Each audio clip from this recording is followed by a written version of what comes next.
Yo, what's good? What's good? It's your boy, the Cool Reviews, man. And right now, we gonna talk about this Scott case, and we also gonna talk about the other young brother that ended up drowning or beat to death, or we don't really know what happened. But we gonna start right here. So this is Scott, 13-year-old daughter. My baby daddy, I'm sorry, I can't hide it. This is her. This She just posted this. They just don't know the real story, baby daddy.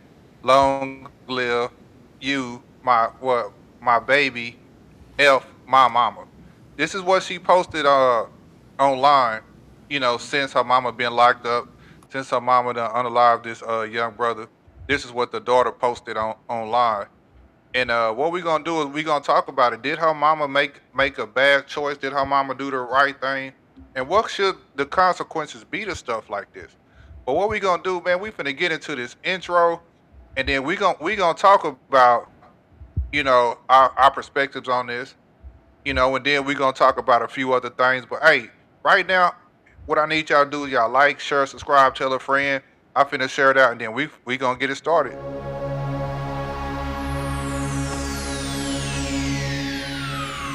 Ladies and gentlemen, may I have your attention, please?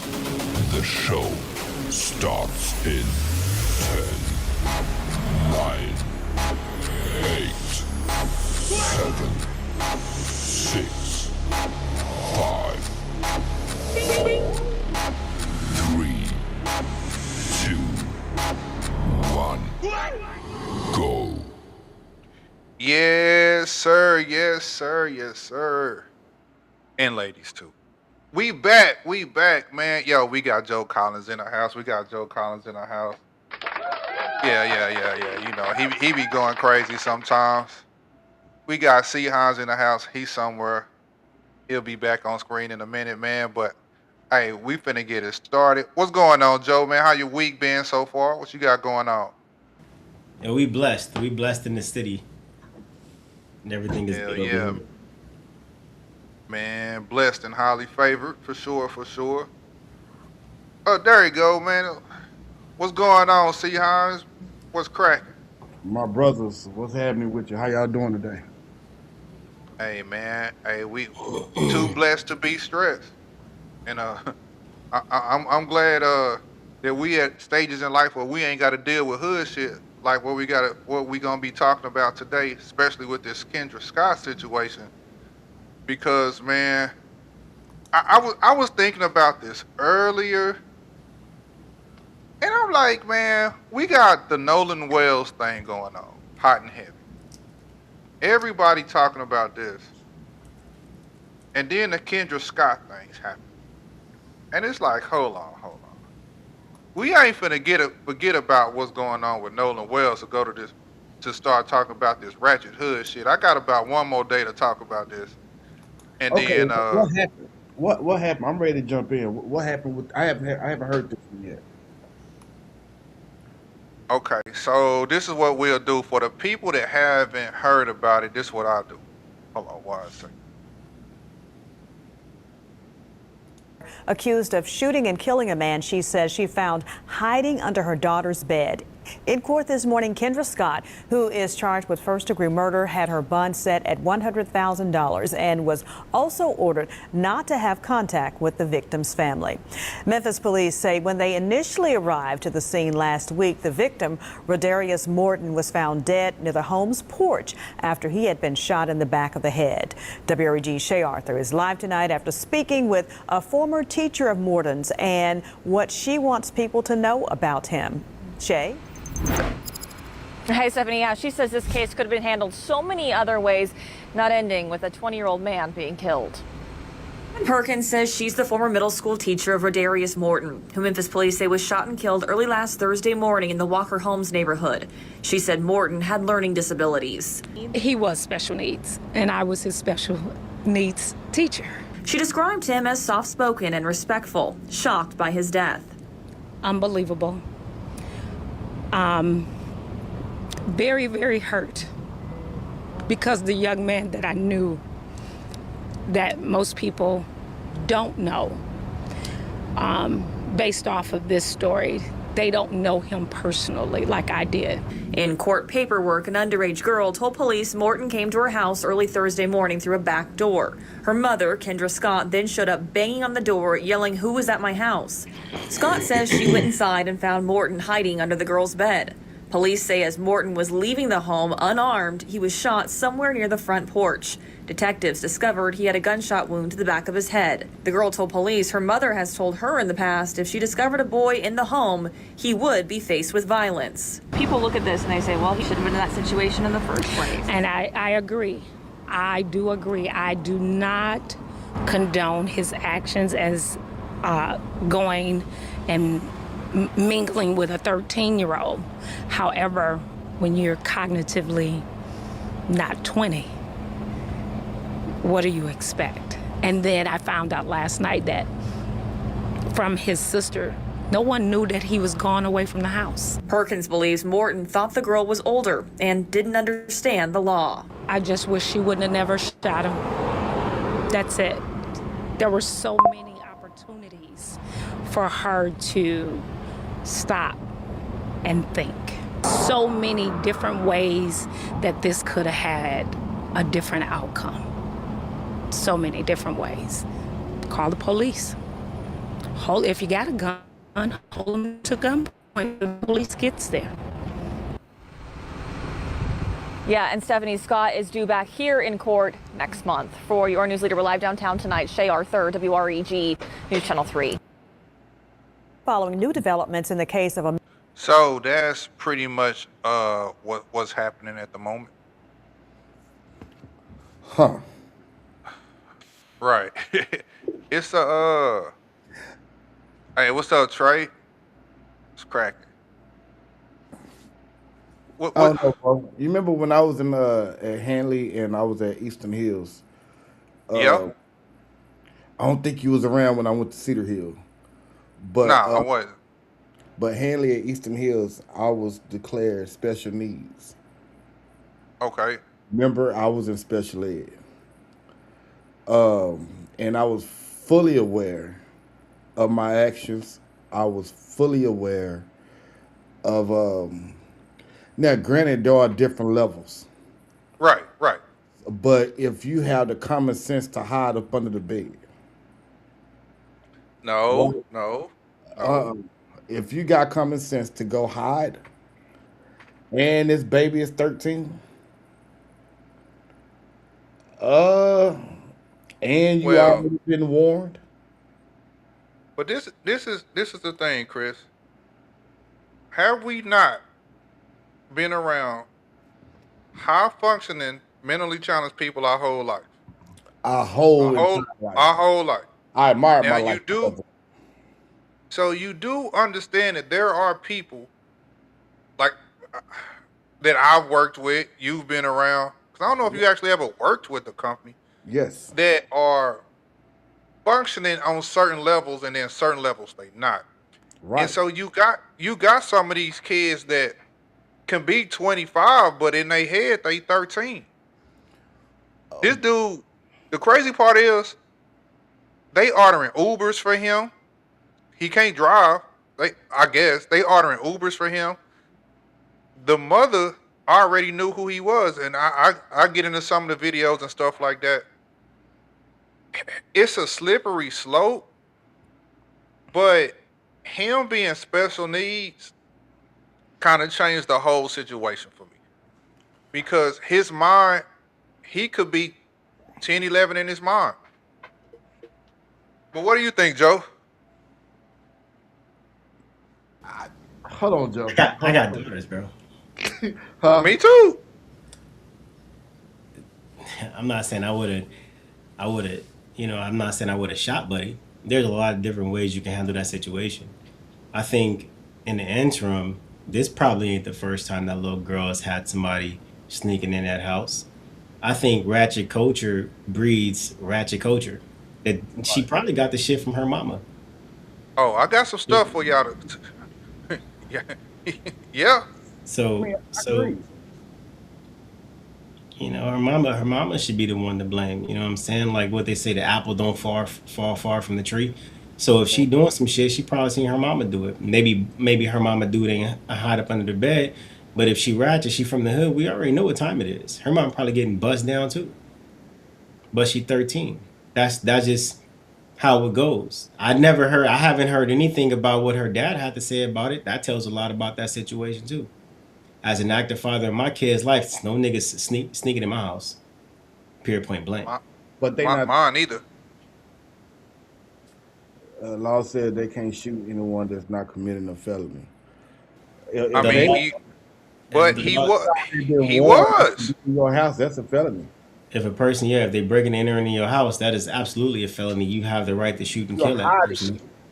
But they If, said that she saw the young dude come in on the ring camera. That's how she knew he was there.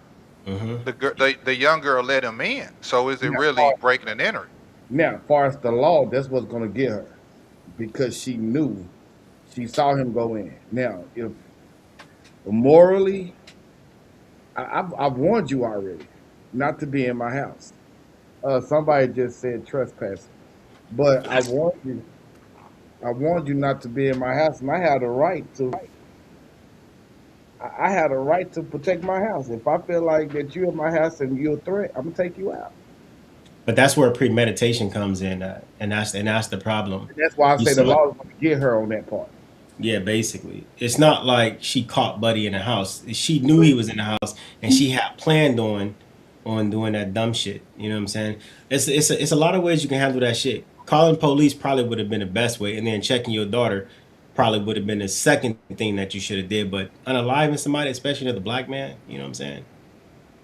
Well, and see, I could see both. I could see both sides.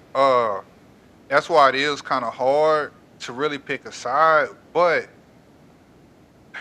the the the But mother had already been telling the girl, "Don't be sneaking dudes in and out the house." but the mother knew him, right? Hold on, let's see. Hold on, Barely. hold on. Because if the mother knew him, then the mother knew that he was 20, and she knew that her baby was 13. So if that's the That's what case, she did. What she did. The reason why the gun went in there and get the fuck out of my house, all this and that. He said a few words, turned around and walk out. That's when she did what she did. The reason why they're trying to get her for premeditated murder is because the daughter ended up showing the text messages where she said, if he come back to my house and ain't got my money, I'ma kill him. Wow. Yeah, she So going to it's jail. not. Yes, he's a the predator He thing. It should can be be in could be a jail. thing. That's an issue. Yes, but however, the mama was condoning the shit that's been going on over a Yes, the year. mama We need to can't be in say nothing jail. to her. We can't say nothing because that ain't our child. We can't do none of that.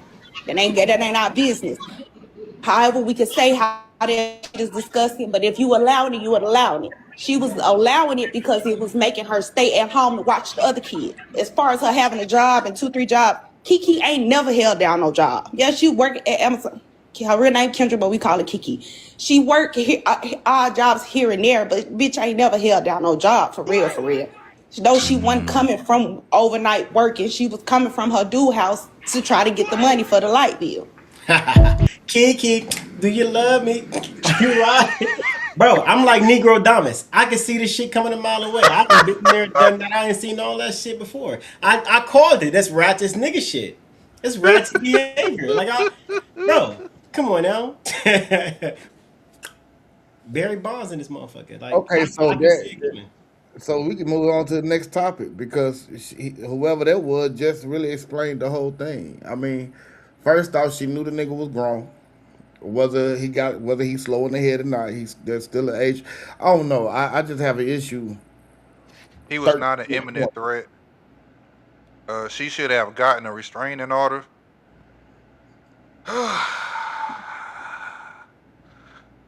It's but see this the bro, and like when you see the girl's Instagram, when you see the girl Instagram, bro,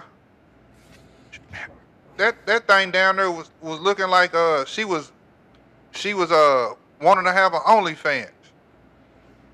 Probably got one. Nah, she too young to have OnlyFans. Boy, it's But nothing do your age and stuff.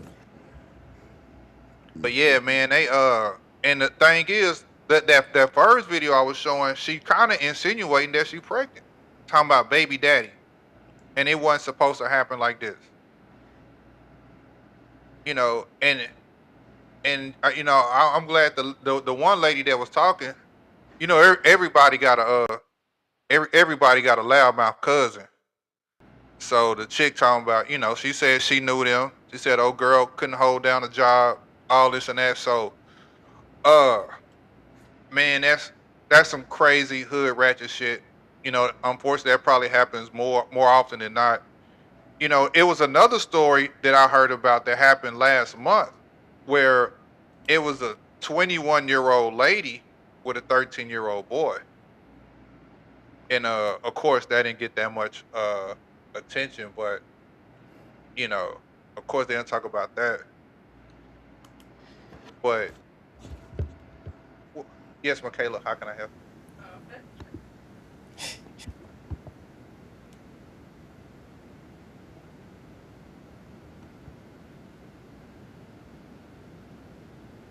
What are y'all thoughts on this? And then if y'all want to, we could go ahead and go over to the Nolan White Wells, because they got a lot of updates on that. I think it's pointless to spend more time on this one. The mama going to she locked up. She gonna be there for a minute. She gonna be guilty. She going down. Yeah. They not passing go, no collect no $200. No. As far as a 13-year-old boy and an older teacher, that shit happens in school all the time. You But always see stories about that.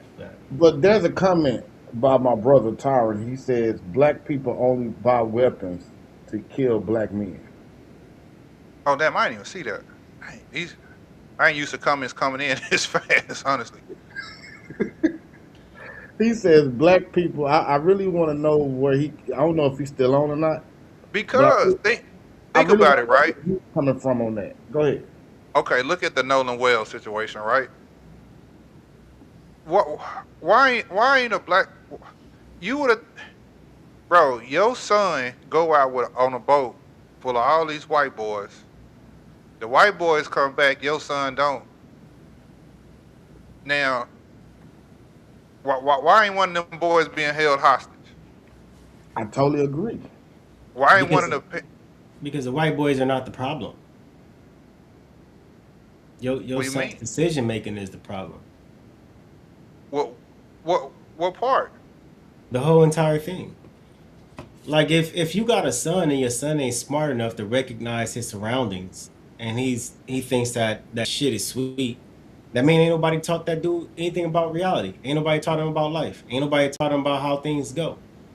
You the only black dude hanging around with a bunch of white guys. I'm not saying that shit gonna happen all the time. I'm not saying shit sweet, but goddamn, you got to be aware of your surroundings. And even before that, one thing that I teach my son on a regular basis is conflict resolution. Like, we're not jumping into no action right off. It's so easy to become a podcaster with Riverside. First, these kids ain't built like us. They didn't grow up how we grew up. We grew up in the inner city. We grew up getting down. We G down on anybody. That ain't how it is today. That ain't how it is, and definitely ain't how it is in Mississippi. So you talking about a black kid who allegedly got into a squabble 2 or 3 times earlier that day. They drinking, they possibly have paraphernalia that they ain't supposed to be having, and some shit happens. What you think is gonna happen? Like we're not like we. I ain't gonna say all of us, but a lot of people who are parents are not doing a good job of teaching our children conflict resolution and situational awareness. Period. Point blank. Even with the issue that happened in Frisco, I told my son, I said, "Yo, if something happened and you get jumped, you need to take that L. You know what I'm saying? And we'll address that situation another day. But you don't pull out no shanking and get the poking people. That ain't how life goes, man. You catch that L, and then we'll run down on them another day. But a lot of times people, they want to prove something so bad, like especially black men. We want to prove that we the biggest, the toughest, the meanest, the most shit talkingest, the best with the hands, the best at basketball, football, tennis, the whole shit. And it never amounts to nothing. And when you look at the crux of every situation, that's normally what happens. And people are like, well, we should be able to do this. We should be able to do that. Yeah, you can do whatever you want to. However, there are consequences for every single action, whether you're the victim or whether you're the victor. There's always going to be a consequence, whether you're unalived or whether you're going to jail. It's always a consequence for those actions. And we're not properly educating these kids to be productive adults. We're not educating these kids on how to resolve conflict without violence. We think just because we can do it that we should do it. That's not the society that we live in. Everybody know that in Texas, if you're black or if you're anybody and you unalive somebody, you're gonna go to jail. They're gonna throw the book at your ass. Everybody knows that if you're in Mississippi and you hang out with a bunch of white people, knowing the history of Mississippi, chances are something gonna happen to you. If you don't have the situational awareness, you're not paying attention, you're not exercising conflict resolution, you're not walking away from situations, bro, that's just what that is. That legally, if you get jumped, you can have a weapon. What we talking about? We talking about old boy, the other kid. No, In any situation, it's not a matter of what you can or can't do, it's what you should or shouldn't do. You can do that, but there's consequences to those actions. I think where you coming from, I totally agree with what you're saying. But on another note, you have pride when it come down to the like right now. My baby brother said something probably about 15 years ago. He said he said it's pointless to win a fight, to fight and win a fight, because if you win, they don't come back and kill you. So it's a lot of embarrassment, a lot of shame, it's a lot of pride, it's a lot of with social media. You know what I mean? So, but it just so happened that a lot of the blacks are more of the aggressor. When it come down to black on black, we aggressive because we gotta hold it down. We got a point to prove. We gotta keep it gangster for our niggas in the back. You know what I mean? That's watching us. So I don't believe it's not something that you taught or that the parents missed or whatever. It's a pride thing. It's an ego thing. And the fact that we are dominant, right?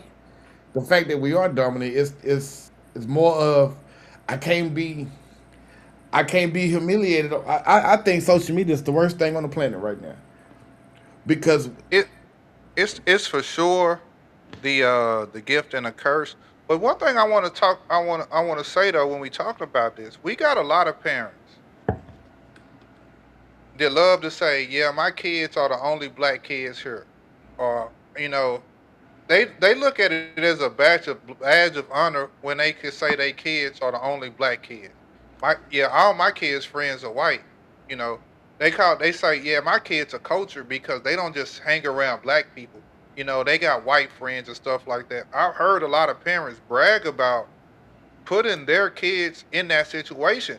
And I always, even in the workplace, it will be bugging me. I posted this today. You know how I am, so I'll probably, But it'd be like you'll have a black woman, and she'll be like, "I'm the only black woman in the office. It's all white men here," and she'll be bragging about being the only black woman. 5 minutes later, everybody in there racist. You was just bragging a bit about how you the only black woman and you big and bad. Now all of a sudden everybody racist. You can't have it both ways. Either you happy about being around all white people and you gonna be there shucking and jiving. Like you, I don't get it. I never, I never felt comfortable in a place full of all white people. me But neither. in the same token, hood spots, I don't feel comfortable in there either with a whole bunch of ninjas. Bro, you damned if you do and you damned if you don't. Right, that's a fact. We'll take the scenario that you just presented. You can be the only black woman in a Fortune 100 company, and you can brag about it. And it's all fun and games until your ass getting passed up for promotions by everybody else. Right. And that person has the uncanny ability to look at every single situation that does not apply to why she got passed up and narrow everything down to racism. Doesn't matter if it's time at the company, service to the company, qualifications. Doesn't matter if they going above and beyond. Everything always going to boil down to the least common denominator that has absolutely nothing to do with the business. I talk to a lot of black people, and they always holler racism and white supremacy and whatnot. And I tell them this: give me a time where you just where you knew unequivocally you were being discriminated against because you were black. Give me a time where you absolutely felt racism. Not that you said it was racist, but that you absolutely assumed it's racist. Because a lot of times, a white person, they might not like you. It doesn't have anything to do with your skin color. It maybe it's because you're just an asshole and you're Yeah. insufferable. Jasmine Crockett lost her race in Texas, and she said because the elections were racist. And it had nothing to do with the elections. Jasmine Crockett is absolutely insufferable. Her whole campaign relied on racism and white supremacy, so she didn't realize you alienated the entire base of people that you needed to vote for you to get you over that line so you can win this race to run for Senate, all because you want to run along the lines that you are white, racist, and white supremacy. And that shit, it doesn't fly. Yeah, that is, yeah. You can't just run to just one demographic. That don't make sense at all. But I guess, man, that right there, I kind of stayed out the way of that. I knew she was gonna lose. I mean, she didn't have a chance to win that. But I want to check out some of this crazy lady, man. She be on it though, man. She I don't know how many years she been doing this, but man, she been on it for a long time, man. This lady here be having all the updates. Come on, Nancy Mace. Bombshell tonight. The dead teen's messages deleted after his body washes ashore. Good evening. I'm Nancy Grace. This is Crime Stories. I want to thank you for being with us.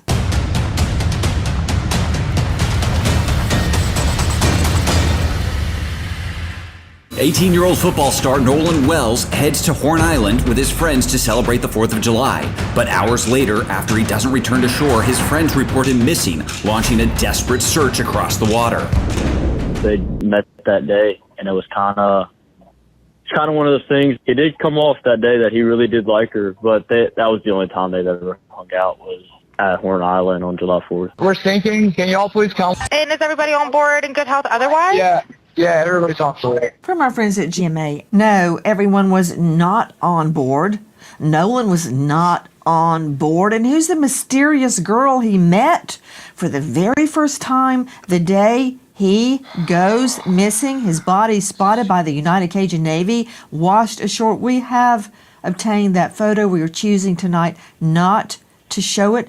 That last sound from our friends at NBC joining me in all-star panel, but first straight out to Todd Terrell, representing the United Cajun Navy, participating in the water search for Nolan Wells.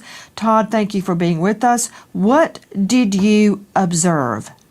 Horn Island, that area right there is an area that we have seaplanes that we operate back and forth to the island, taking people back and forth fishing or off. So, just that bit of information, damn, she opened up crazy. I ain't heard of none of that. So, are they gonna try to say that he met a girl and he wandered off trying to kick it with this chick? Man.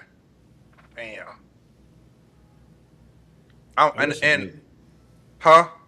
I wish I knew. Allegedly, he was kicking it with this chick named Katie and her dad on this boat, on the dad's boat or whatever. And then somewhere in between him allegedly leaving her and trying to get with his other friends, that's when he allegedly disappeared. There's so many conflicting stories, man. It's hard to keep up with this case. And a lot of these cases I really be trying to ignore, but this one here, I'm interested. I'm interested. Cause it's some foolishness, and I really want to see where this go. And it's just like, I know with all the people on that boat, somebody gonna snitch. Somebody gonna say something. It's just kind of crazy, man. That. So you saying that the dad was on the boat too? Yeah. I'm thinking the boat was just all teenagers. Nah, there was a lot of adults out there also. There was a lot of adults out there. You know what I think happened? And this is just me. I could be wrong. I think that Nolan met up with Katie, and he got caught cracking Katie. And I think Katie's dad got mad and has something to do with it. That's just my theory. I think the friends knew that Katie's dad had something to do with it, but they scared to say anything about it.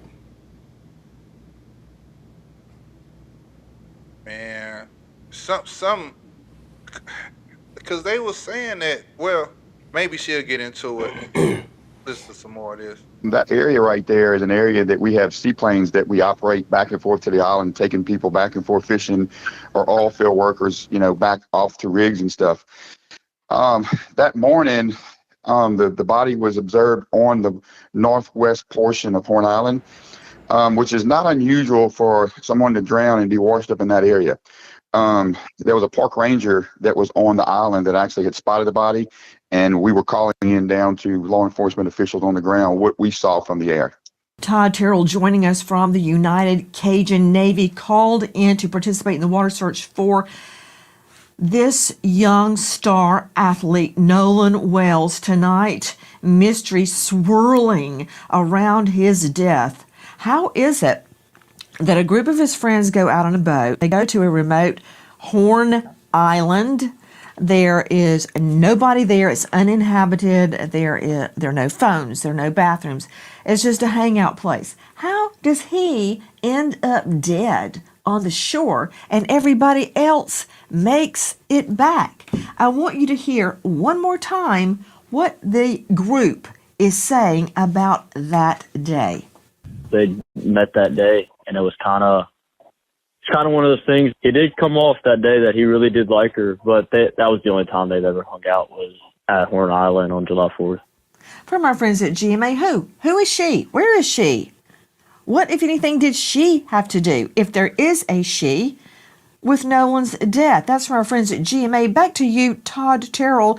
And I'm about to go to Caitlin Becker, a senior national correspondent, New York Post, on the story from the get-go. Todd, you stated to me that it's, quote, not unusual for bodies to wash ashore in that spot. What do you mean by that? Because if it was that common, wouldn't this be designated a dangerous area and there would be warning signs? What do you mean it's not unusual? I find that hard to believe. Well, many areas along the coast of the whole Gulf Coast area is a dangerous area. I don't believe they could put up signs anywhere. I think it should be known that these are bad areas. The rip current is very bad in that northwestern portion. We call it the washing machine, actually. It's an area where the current just rolls round and round in there, kind of like a washing machine. And one of the interesting things was where Nolan was found was probably pretty close to where the incident occurred. So the body didn't go that far. Okay, what incident? Was there an incident? Are you suggesting Todd Terrell, joining us tonight from the United Cajun Navy, our friends, by the way, at the United Cajun Navy. They are called in on many, many missing persons case. Todd, you stated the incident. What incident? You mean he didn't drown? We're saying that whatever happened, we're calling an incident. Our job as United Cajun Navy is to bring people home, back to their families, first of all, alive, second of all, recover the body if possible. We knew in this case, the time frame that was involved, that we were looking for a recovery at this point. But when I said the incident, something happened to make Nolan not be with us anymore. It appears as though it was a drowning. There was a lot of rumors about him being brought back to the land 10 miles away and brought back out there and dumped off. I don't believe any of that is true. Whatever happened in that water, we're calling the incident. The water goes from 2 to 3 foot to like 20 feet real quick. There was some underage kids out there drinking. It's an island, there's no IDs being checked or anything like that. So when we said an incident, there's anything that could have happened. And not every person that drowns do you hear screaming and hooping and hollering. But at this point, our job was to bring Nolan home, and we did that. What was observed? So, Chris, what do you think about what you're hearing so far?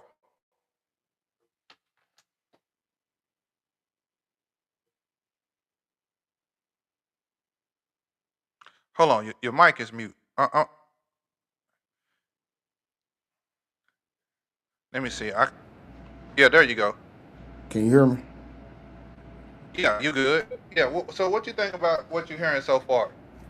Partially bullshit, but I also hear somebody trying to explain what it's like out there. I just got Okay. back from Puerto Rico, and it went from 3 feet to 15 to 20 feet real quick.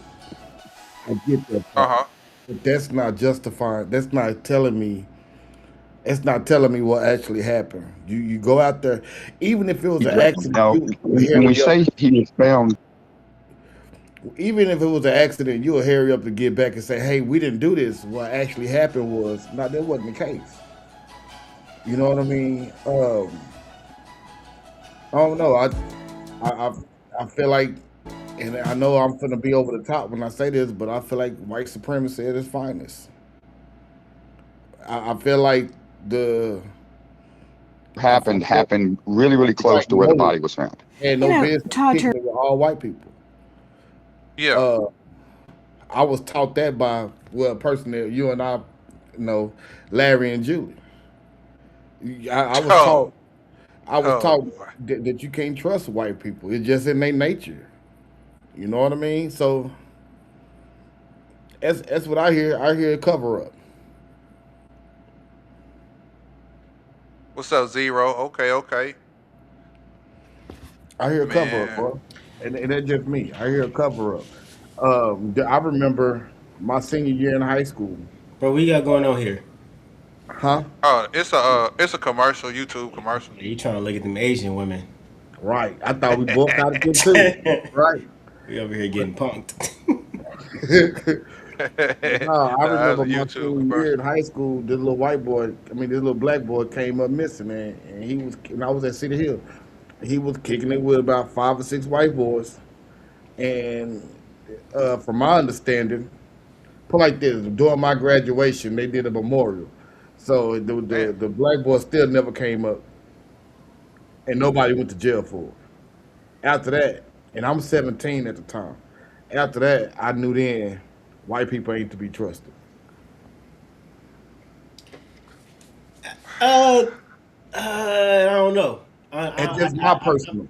Yeah, I know it's your personal opinion. I'm gonna have to push back on that. You know what I'm saying? Because growing up in the hood, there is not a lot of white people in the hood. It's always us doing bad to us. You know what I'm saying? I get So that. it's like it's not that I'd be hard pressed to say that white people can't be trusted. That's why I say situational awareness has to be paramount when it comes to us raising our kids, because we can't teach our kids to hate white people. What if your kids start a business and they need a board of directors? How many black people is going to be on your son's board of directors? How many white kids just your kid going to get into a fight with over legitimate disagreement in school?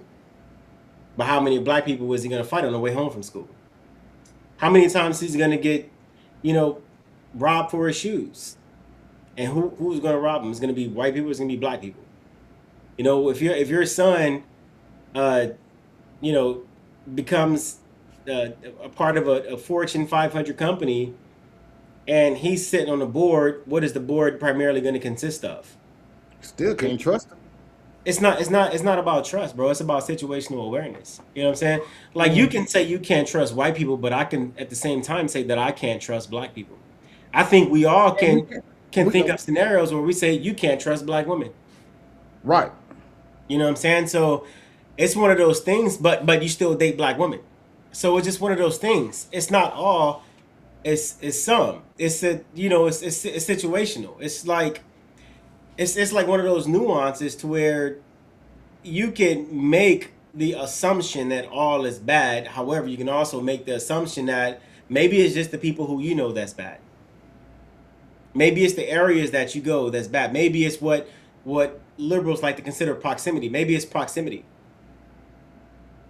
Maybe they get themselves into some shit that they just really can't get out of. And by the time they realize they done fucked up, it's too late. By the time they want to mitigate the situation, it's too late. I don't think it's a white people thing. I don't think it's a black people thing. I think society as a whole is just fucked up. based on your proximity, based on who you hang out with. I know a lot of great white people. I know a lot of great black people, and I know a bunch of shitty white people, and I know a bunch of shitty black people. I've experienced all of it. I know a gang of shitty Hispanics and Muslims and Indians. I know a lot of piece of shit Indians. So I think I just think it's a proximity thing. You know what I'm saying? I don't think you can broad label every individual race based on what happened with one entire situation. I just don't think it works like that. Feel free to disagree and talk shit. I'm gonna play the protagonist all night. It's gonna be What you here all night for? Okay. that's what I'm here for, to be the protagonist. I disagree. Well, I don't fully disagree. I partially disagree. Let me just say it like that. Because you made some valid points. My only thing is I can go just like you can go off of your experiences, I can only go off of mine. Like honestly, I've never particularly dealt with racism up until 2 years ago, and it wasn't even with a police officer. You know what I mean? Um, and I ain't trying to be funny. Every encounter from the age of 15 all the way up until now, and I'm 43. I've had a pleasant time with a white police officer, so I don't understand the racism with the police. You know what I mean? I understand the racism with the black police, not racism. I understand the issues with the black police when it come down to me because for some reason I'm intimidating and I'm not, right? Probably one of the nicest people on the planet until you piss me off. But the point that I'm making is the experiences that I've had with white people. They always begin well. They never end well. And why is that? Let's explore this. Why don't they end well? Their true colors come out. And what true colors is that? Give us an example. Hold on, what you say, bro? He said true colors are colorless. Oh, yeah, you're right. No color. Give us an Well, they are example. beige. They are beige. But I mean, who they are? Yeah, but it's just like with anybody else. You hang around a motherfucker long enough, right? Who they are is gonna eventually show their head. So I'm gonna tell you this. You might think I'm the greatest. I'm the greatest brother in the entire world. But when it comes to business, I'm a fucking shark. And you might hate me in business because there is no game, there is no brotherhood, there is no bond in business. It's contract, paperwork, and money. I can be the best brother in the world. I go above and beyond until it comes to business. When it comes to business, yo, this shit is cutthroat. You know what I'm saying? It is cutthroat. So- but if I trust you as a business person, we go into business together. I'm trusting you not to go behind my back and make deals to where you end up making more money than me, and you end up cutting me out, and it's your business. It's a Because contract. Did you put it in the contract? Ain't no trust yeah, in but business, bro. There's Look no at that. trust in business. If you didn't put it in the contract, business is business, money is money. Like the brotherhood doesn't stop the bills from being paid, bro. Like but money. you gotta money have is money. integrity. Right. Put the integrity in the contract. If you want anybody to abide by something in business, put that shit in contract. You can't hold anybody to a moral standard in business when you got a contract that negates the moral standard. But So you I shouldn't can't have get to put mad it at in somebody for contract. fucking you over on business if you didn't put the shit in the contract. But if this is my boy, like we homies, Ain't no we homies in business, bro. Ain't no friends, ain't no homies, ain't no family. And you know the thing that breaks families apart. This is the thing that breaks marriages apart. Finances. Finances will break up a marriage, and you're supposed to be committed. You went before God and say, "I'm gonna take this woman to be my lawful wedded husband," and vice versa, to hold, have, and do all this bullshit. Finances break up a happy home. It breaks up a marriage. So if finance breaks up a marriage, don't you think finance will break up a brotherhood? yeah, but Then you would put think the person you marrying or no, somebody bro. that you got a bond with in some type of way wouldn't stab you in the back. I mean, we did see Jay-Z do it to Dame, Hold on. but Rich people, when rich people get married, they put their shit on prenups, which is the contract. But then we've seen many a times, we see what Jeezy going through and a few others where that prenup can be contested. Bro, prenup your friendships then. Especially if you want to go into business with your friends. Prenup the friendship. I love Chris to death. Me and Chris, I consider him a brother. He's one of the coolest dudes I know. But if me and Chris are doing business, everything is getting put in that contract. And he Right. knows that. Everything is going in the contract because there is nothing outside that contract that should be able to be disputed. The payment information, the job, the performance, everything is going inside the contract. There is no ifs, ands, or buts about it. And if it's not in the contract, it's fair game. And you have to know that.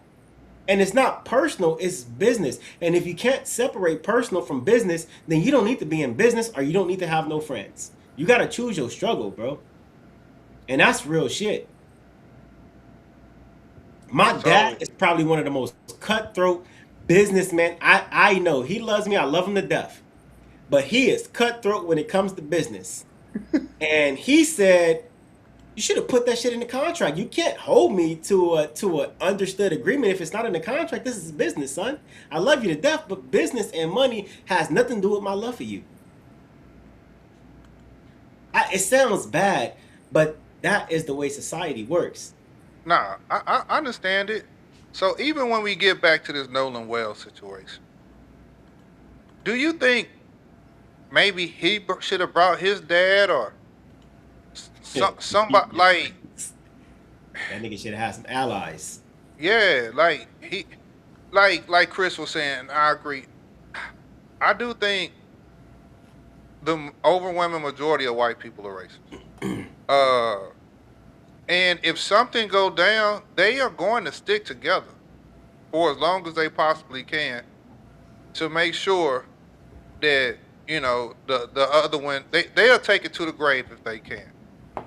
And he should have had he should have brought his homeboy, his cousin, his daddy. Somebody should have been on that boat with him black. I'm not finna be the only black person. First of all, we know how we got here on boats and ships. You think I'm finna get on a boat full of all white folks? What, I'm trying to reenact the slave trade or something? Man, I ain't doing it. But do y'all think he was too trusting of them people to get on that boat without at least another black person on there? I don't know. I feel like if it had been two black people, it'd been two black people dead. So I just don't feel like I feel like this is where intelligence, maturity sits in. I feel like he shouldn't have even went. But he a young black dude. All his homeboys are white. Hey, let's go on the boat. Let's go fishing or whatever. He probably really didn't think nothing of it. He probably told his parents, "Hey, me and oh yeah, cool." I bet you his parents would have been more afraid for him to get on that boat if it was all black people. I agree. He'd have been more afraid for that. My only reservation about that would be, he probably felt like he was a product of his environment, so he trusted that environment. Yeah, because that's how he was raised. His mental state was white people. His environment was white people. I mean, he trusted, and so it's a game. Life is a game of chance. Didn't he get into a fight or a confrontation earlier that day, or two confrontations? I saw that, but But it didn't say it was him. It was a white man and somebody else. From the footage that I saw.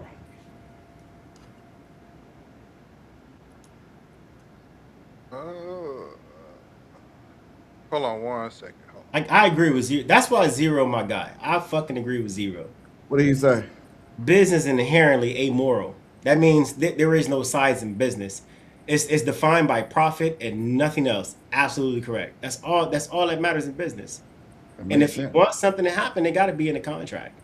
In any relation, you know what? That's why I think a lot of people marriages get fucked up, because they have these unexpected are unintended expectations for their partners, and it's not. They don't have no contract for the expectations. You got to put that shit in the contract.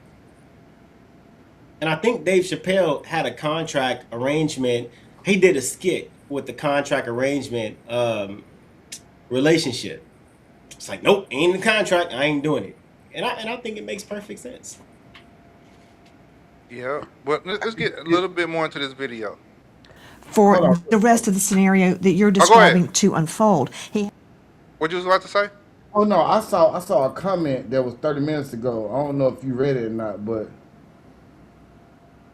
she said trying to fit in, it's his mom's fault. She left her son to the oppressors. I'm with that. Okay. Yeah, I'm with that. It just caught my attention, that's all. Yeah, I saw that. Yeah, hold on. Okay. Case, there were several law enforcement boats that were just kind of hanging out in the area on the island, and there was numerous other boats in the area, circling and looking. But the body was found by a park ranger. Leaves him out in the water and he dies, and then just conveniently washes ashore. Somebody just left him out in the water. Does that make sense to you, Todd Terrell? Well, being a person that goes to this island and several other areas that you can only get to by boat. We have some restaurants and bars in Louisiana that you can only get to by boat, which means you have to hitch a ride with somebody on a boat or that has a boat to get there, which a lot of things could go wrong in that scenario. But as far as what we believe, I believe that Nolan went out there with a group of friends. They were friendly, obviously so, because he was even out there. I mean, you got to understand, to go to an island, you have to have a boat, which means you have to have friends, which you have to have people that kind of like you to even bring you out there. So when Nolan got out there, the group of guys he was with, they decided to come in a little bit earlier. They were having some engine trouble on their boat, which is not uncommon. Happens a lot. Nolan, for whatever reason, decided to stay on the island, which is not uncommon. He could have, had this girl he was talking to. He could have just, for whatever reason, decided to stay. Not uncommon. That doesn't give us any reason to think foul play or anything was involved there. The issue is, when he stayed on the island, he had to hitch a ride back in with somebody. And there's where the issue becomes. Who did he hitch a ride back in exactly? How were these people connected to him? How did they know him? And it's not uncommon for you not to know somebody at all and just say, hey, I need a ride back in. And they say, yeah, come on, get in the boat with us. So if I say, hey, Nancy, come on, get in the boat with us, that means at that point we're responsible for you. But Todd, here's my issue. Again, I agree with what you said, but the critical moment is somebody had to leave him there alone for the rest of the scenario that you're describing to unfold. He had to be alone. And Todd, and I'm going to bring in the rest of the panel, I want you to hear this. Most people have no idea they can get ready to post content the minute they stop recording with Riverside. So I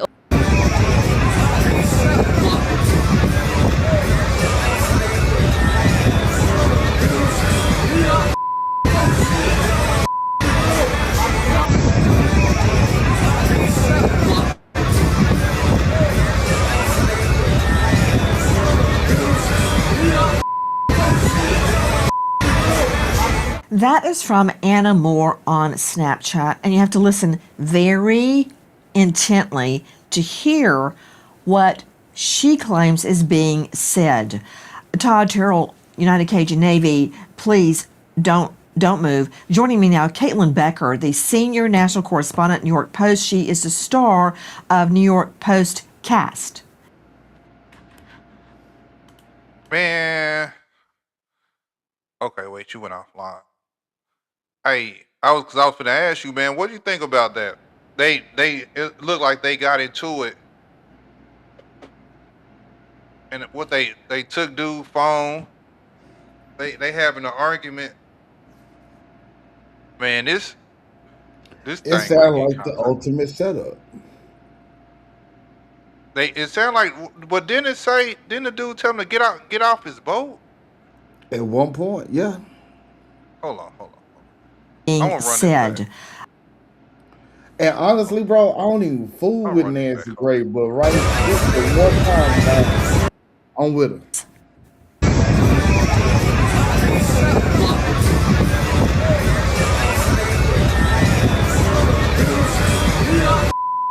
off my fucking phone. What the fuck you doing?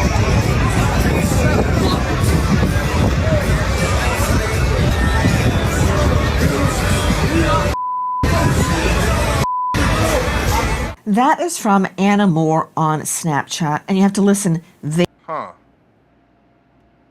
Yeah, that's Right. If he stayed voluntarily, why would he leave his phone? That's what Zero said. Um, Great yeah. question, by the way. But for me, once there's an issue before water, I'm not getting in the water with you. You know what I mean? So it's kind of like I don't know. I think he was just too trusting. Yeah, he was too trusting, and it looked like, and I guess what we're gonna get more information on as we really look into this is who was this girl, and why do it always gotta be over a He got his damn girl. girl? I ain't even My, trying to be funny, bro, but and I ain't even trying to switch the conversation. Like, how many people does it say? Like, does it tell you how many people is online? it showed that like 6 people are watching right now.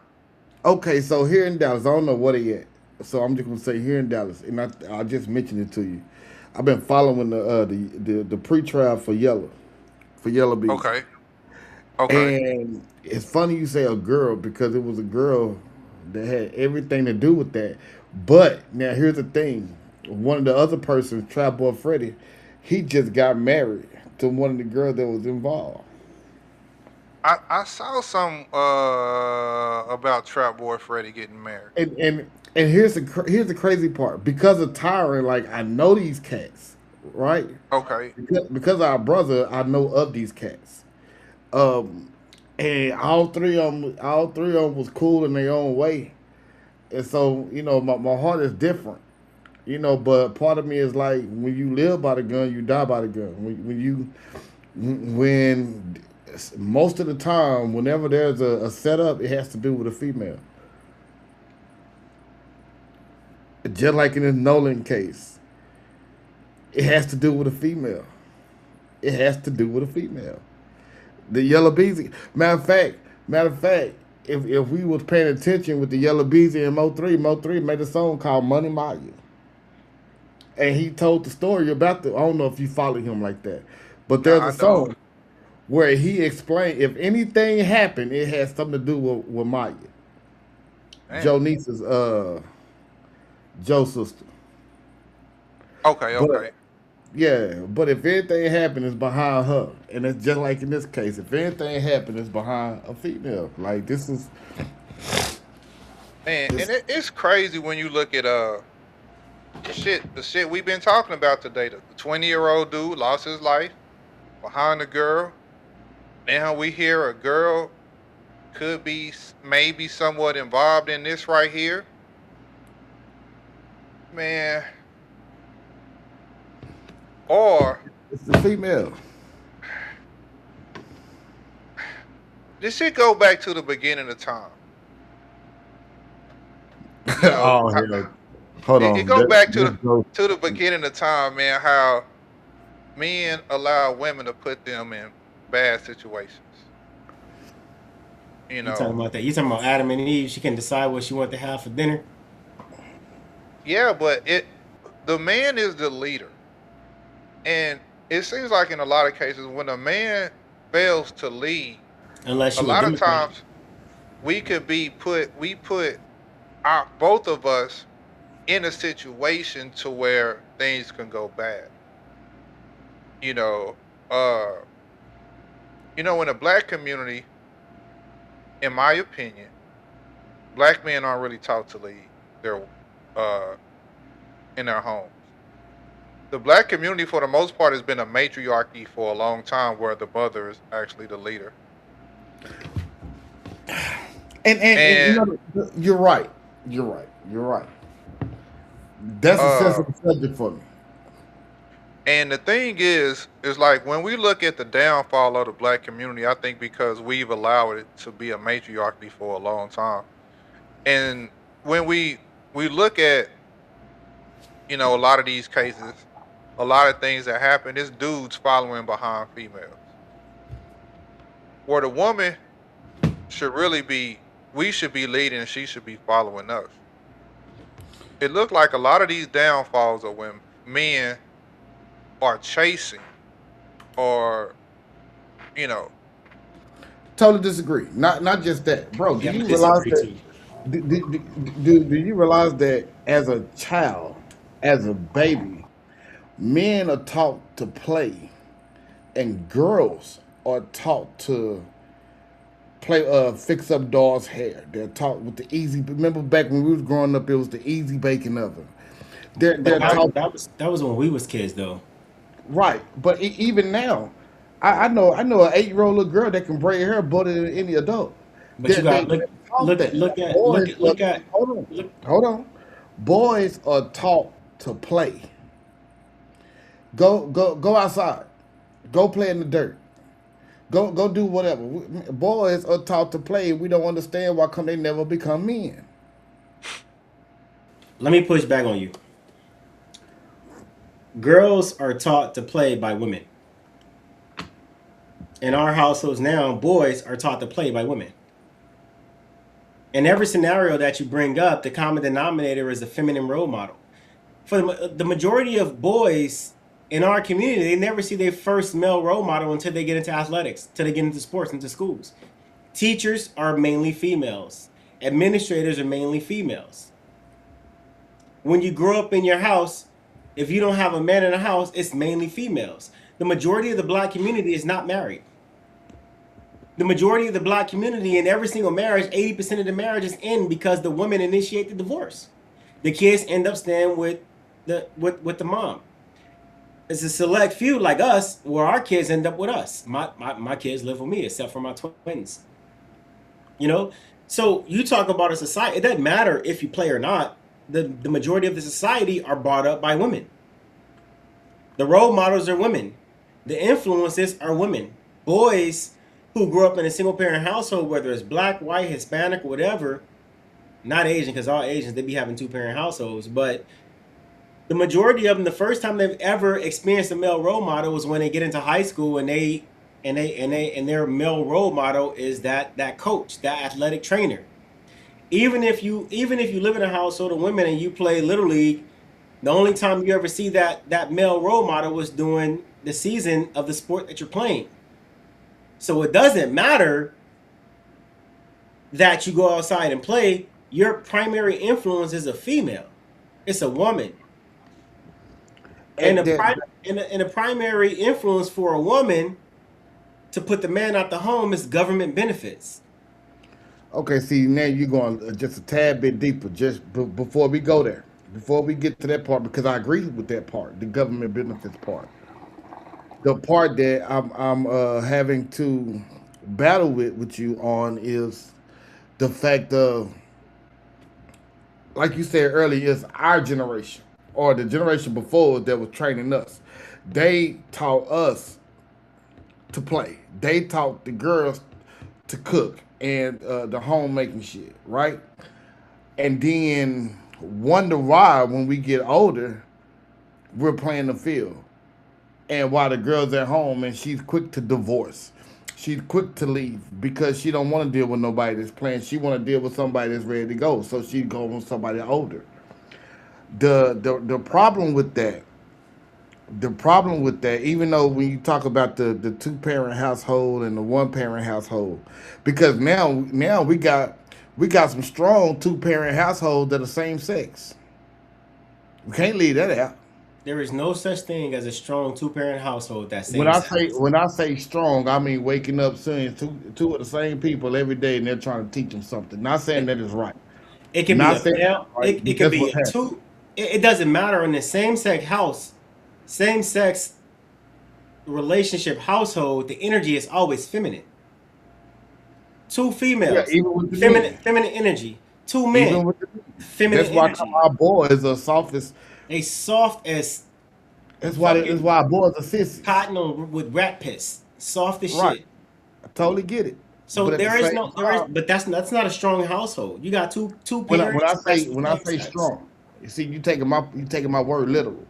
I'm not gonna play word games with you tonight, Joe. We can do that So tomorrow. so you can have a strong household where they're financially stable. The energy is still feminine. The energy is still feminine. That's not a strong. That's a soft ass house. I If get somebody what you're breaking the saying. house, who's protecting who? You might as well I send the get what kids you're out there to go saying, but we're protect you. not gonna play on words tonight. We can do that tomorrow. I I am the know protagonist. you. I am the I know protagonist you. tonight. I know it. I know you. You ain't got shit to do. But the point that I'm making is, it's more of a screwed up household now.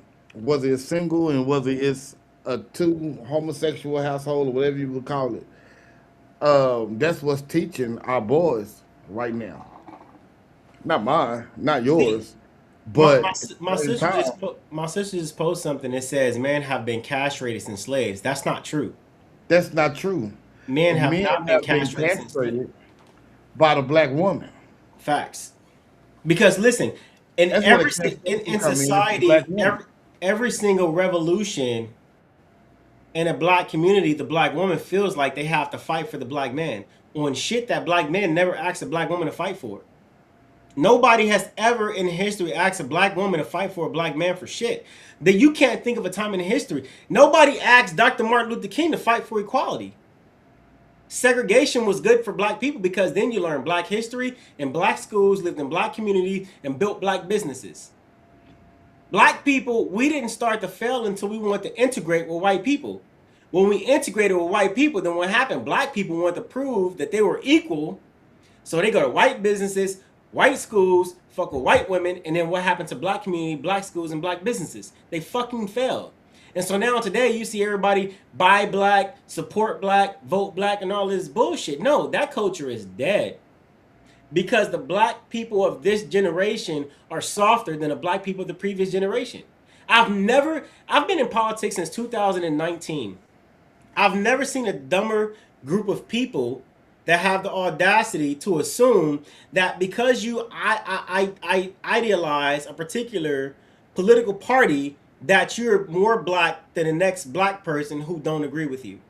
I thought we were all fighting for the same cause. You know what I'm saying? But because you have this feminine energy, you have to castrate your own self in order to fit in with the population because it is not palatable to not fit in. Everybody wants to fit in. It's so uncomfortable to be a black Republican in society. But everybody wants to fit in so bad. Everybody want to be a part of the white sheep that the black sheep is the one that get kicked out the family, and he's the one that's the most successful. The black sheep is the one that get kicked out of the society where everybody's thinking the same, and he's the most successful. You have everybody that's constantly fighting. How long black people been fighting for reparations? Since goddamn 1940s. And reparations ain't even touched the tip of anybody's tongue. But as long as you can say that I'm fighting for it, you can make everybody the enemy to be able to obfuscate your fucking failures. There has not been, and I'm always going to relate everything back to politics. There has not been a political party in history since the 1800s that has been able to improve the economic conditions of the black community. Not the Democrats, not the Republicans, not since the 1980s, not the Independents, not the Green Party, not the Freedom and Peace, not anything. Not a Bernie Sanders, not a Mamdani, not a Donald Trump, not anybody. Because we're so mentally divided. Kanye West was right. People are still enslaved today. And people back then, slavery was a choice. Just like today, slavery is a fucking choice. You can choose to decide to be a part of the majority of the population, but you got to understand the majority of the population is fucked up. Why you think the people who start corporations and lobby for the federal government get the perks and the benefits, and the people who don't do shit are the ones complaining about what they ain't got? Except for the handouts that the government gives you. The mindset of the black people as a whole is fucked up. We have a $7 billion buy-in power in the United States, but we can't support our own businesses. You can't support black businesses if the black man is a Republican. You know what I'm saying? Think about how stupid that shit sounds. We're fighting for the same cause, but the only way you'll be able to accept another individual if they agree with you politically. if they agree with you, ideology. You understand what I'm saying? Like we're fucked up. Bring Our up entire video. society is fucked up, and we're stupid. We're stupid and fucked up, and nobody want to say it. I totally agree. Frederick, you muted. You muted. We see you talking, but your mic is muted. Bro, your we mic is are muted. we are a fucked up society. He don't realize that his mic is muted. He must can't hear us.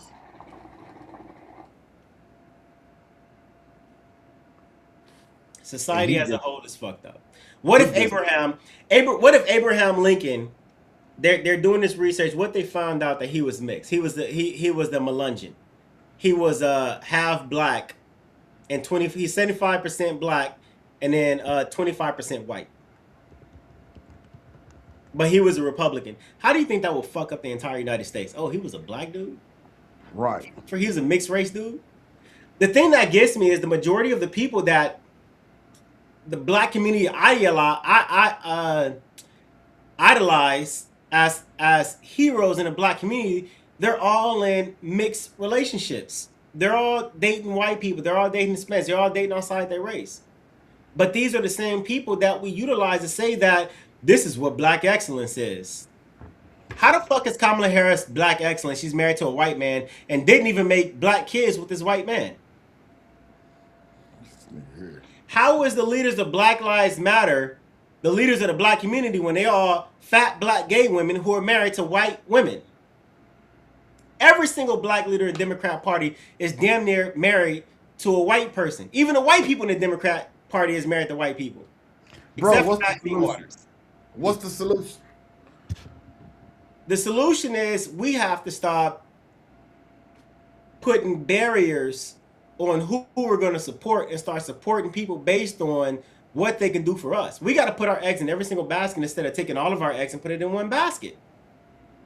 If your basket got a hole in it and that shit sinks, guess what? You have no more basket. Now the only basket you have is two that you didn't even want because they don't agree with you politically. Even though you can't name a goddamn thing that the political party has done to improve the social economic conditions of our black communities.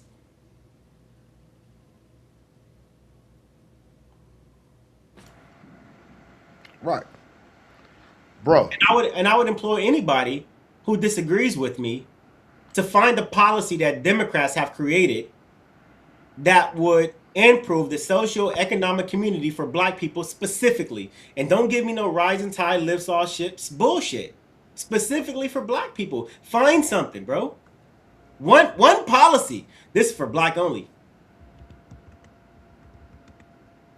Shit don't fucking happen. Right Republicans fought to free black slaves.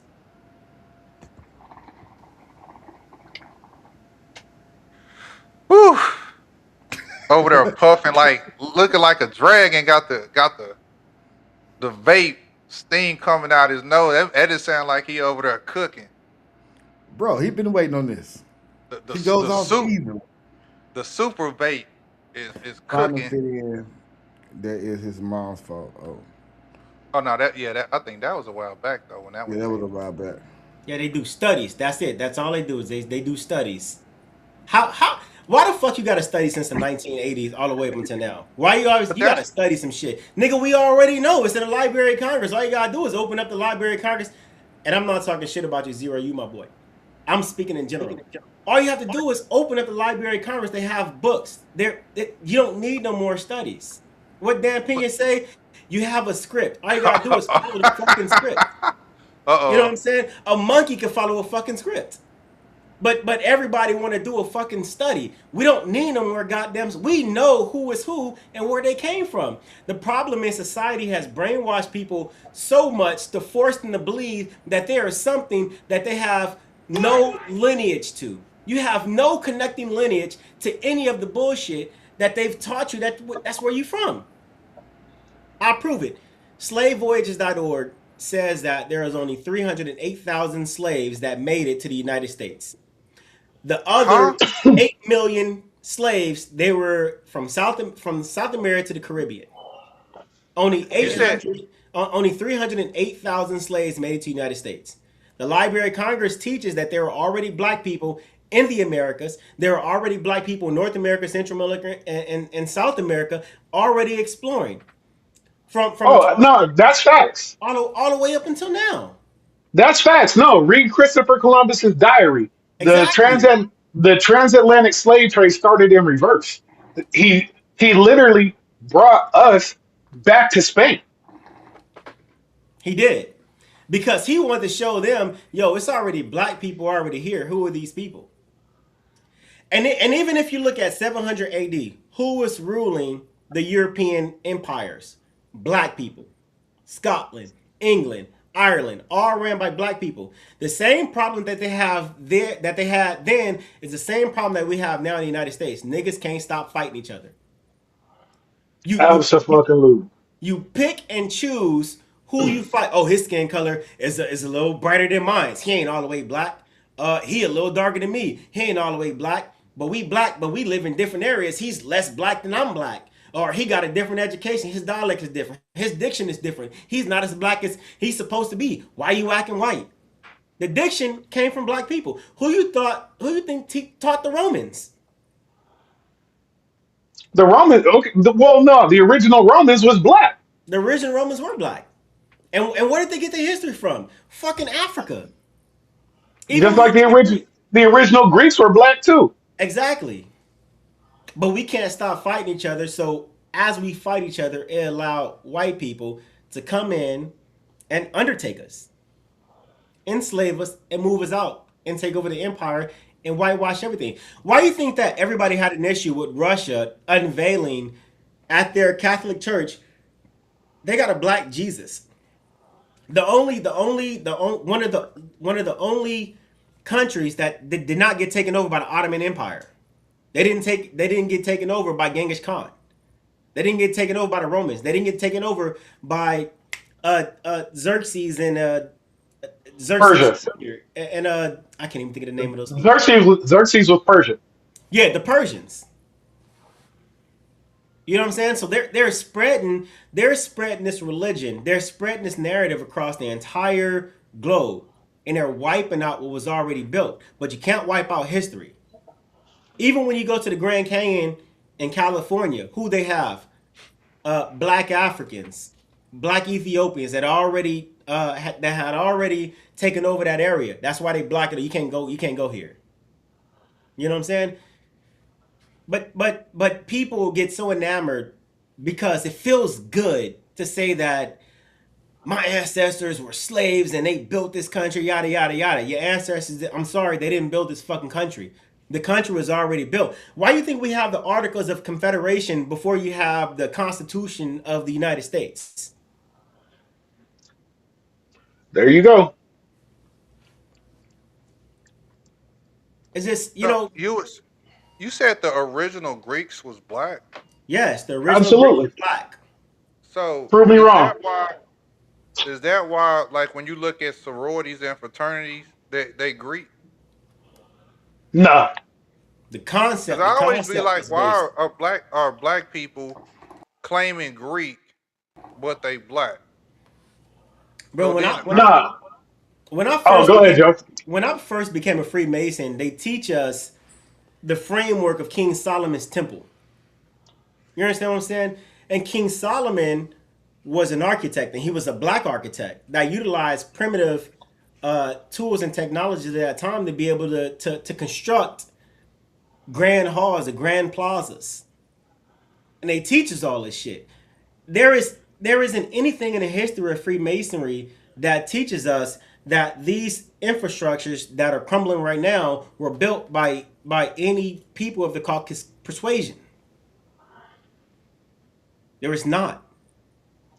No, but honestly, if you look at the original Greeks, right? Not the stupid ones they try to teach you about. The original Greeks. First of all, they were Phoenicians, mostly. And Phoenicians were black. They're from Africa. Indisputable. Okay. You know what I'm saying? And second, right? Even up into the time that they say Greeks were white, which Greeks still ain't white. Look at them. But if you go back to that time where they say, all, Hercules and Achilles and all these.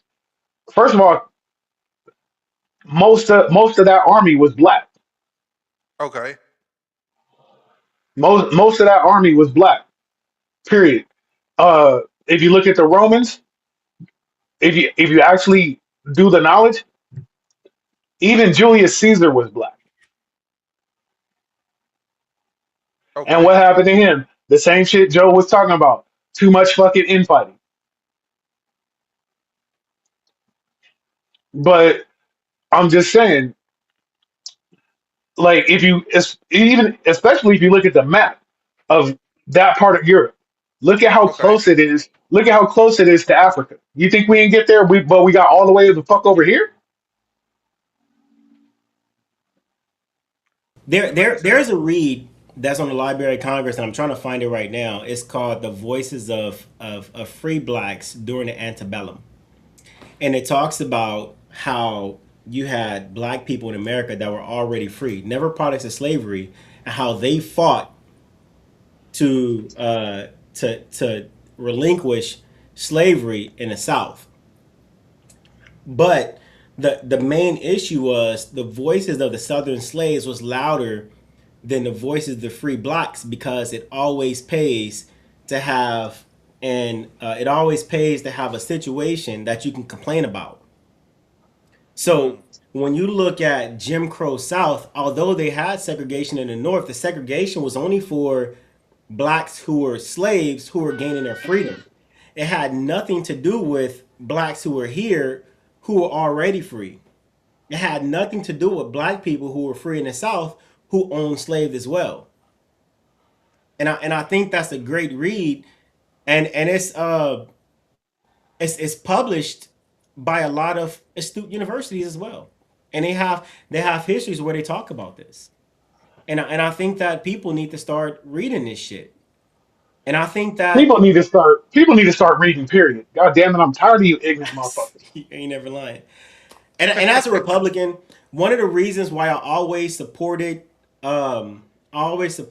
reparations was because, and people hated me for this. When you study reparation, when black people study reparations, one of the crux of reparations is finding out if you were a product of slavery, if you were a product of chattel slaves.